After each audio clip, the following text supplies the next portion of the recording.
Your dumbbell press is incorrect? Are you guys getting shoulder pain? Are you not staying tight enough on your dumbbell presses? This episode of Bodybuilding Aesthetics is going to break that down for you.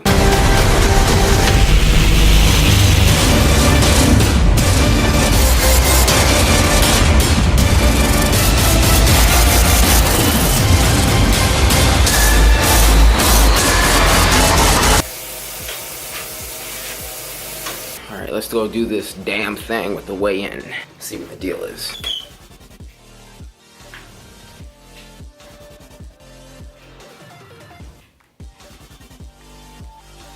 Okay, 168.8. My weight is a little bit up. I'm pretty sure this is due to pretty damn crappy sleep, which I have been having pretty damn consistently the last few days. It's kind of my fault, staying up really late, and then some days just getting up really early to get some video editing done or whatever it is. This is why I tell you guys, everything counts when you're trying to lose fat, you know what I mean? Especially when you're really lean and you're trying to lose fat. You gotta get good sleep. You gotta make sure your training is on point. You're not overdoing it with your training volume, but you also gotta make sure you're not doing too little so that you're losing muscle mass. Nutrition is also very important. All of these variables, man, you can't slack on any of that stuff. Let me get some caffeine in me and let's get this posing thing. That's calf.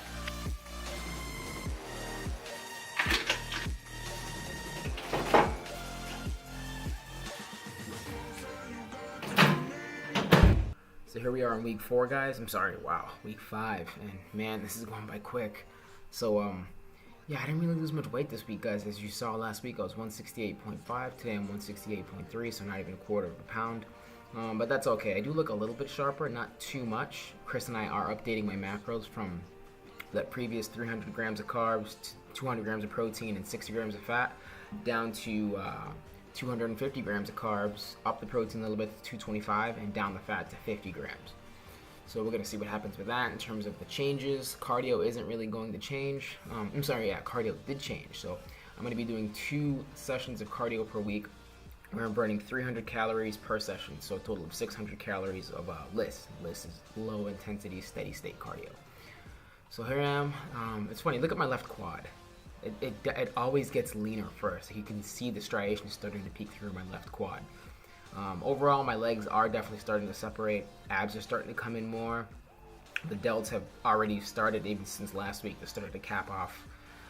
There are a few weak points in my physique that I really want to address during my next gaining phase. And like I said, that's going to be my traps. Still my upper chest some. My hamstrings have come up, but I can absolutely do more work on those. I think I'm also right here on the side chest. I'm not really posing them correctly because if you push your hamstrings up against that back leg more, it creates more of that sweeping, hanging hamstring look, and I'm not really quite doing that too well. I do it much better on the other side, you'll see. Obliques have always come in really fast for me. And here's the back double. Back double is one of those poses, guys, where, man, any back pose, you have to get shredded for them to look really good. You know what I mean? Just because people hold most of their fat on their back. Like me in particular, I hold most of my fat on my back. Like I could look completely ready from the front and still look 5 to 6 weeks away from looking the same way from the back. So yeah, back is not doing too bad. A couple striations in the upper left trap you see there. Here we go from the side chest. Look at this side. See, I always pose this side of my hamstring much better. I do a much better job. You can even see the detail in the glutes a little bit, slightly. It's just this side feels much more comfortable to me. The other side just feels awkward, so I think it's the reason I don't really pose it correctly. And then here we go on the side tricep. I've always found with the side tricep, it looks better when you stand up a little bit more than you do with the side chest. And here I am looking all awkward because I'm still uncomfortable with this pose a little bit. When you stand up a little bit more with the side tricep, it looks better. I think it's because your arm is facing down, so it kind of has that continuity of just being more vertical. And abdominals and thighs, my front poses always look much better first, like earlier on while I'm dieting because I hold less fat. Abs are not looking too bad. Not bad at all. They can obviously be much sharper, and this next 8 to 10 pounds, they're gonna look crazy. My sartorius is looking good. It's definitely completely separated in my leg already, and it's only gonna get much nastier. I hate this pose, guys. The hands on hips most muscular is by far the worst pose of mine. It feels so awkward. I feel like I couldn't hold this pose perfectly and steadily for more than a minute. But I love this crab most muscular right here. I don't really like the other one, but this is Crabos Muscular is my favorite. I love when Brian Whitaker hits it. It just looks epic.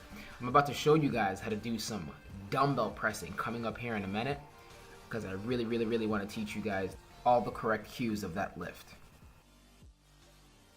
Okay guys, the first most important thing is hug those goddamn dumbbells really close to your core as you're falling back. See that? How close I keep them to me? So important. That double kick thing throws you way off balance. Nice and close, just like you see me doing here. It sets you up to be in a position to already press directly off of your chest. So important. Next, you gotta get those feet underneath your hamstrings and glutes. Watch this. Look where my feet go. Behind my knees, under my glutes and hammies. Direct energy transfer from that ground all the way into those dumbbells. Helps you push, because you want to be pushing your feet into the ground. Your feet have to be under you. Next, don't flare your elbows. Nothing more than a 45. Like, look, literally only my wrists turn to get those dumbbells into place. Elbows just slightly. Look at my wrists. Just slightly. Just a 45 to keep your shoulders in a more anatomically healthier and correct position. And that's the position you want to be pressing from. Nice and tucked in, just like you see me here. Okay? And use the same bar path that you would on the barbell bench press. Bringing it down to your sternum. Look at my sternum, below the nipple line. Same thing with the dumbbell. See that? Below the nipple line. See that? Same bar path. It doesn't change just because you're using dumbbells. That's how you keep your shoulders healthy. Okay, and when it's finished at the very top, you rotate those dumbbells and catch them simultaneously on both knees by kicking those legs up. See that? But you got to rotate them first into a neutral position. See that? Neutral position. Kick the knees up so they can catch them. And boom, come back up and sit. Rotate them. Catch them with the knees. Boom, sit. Let's put it all together.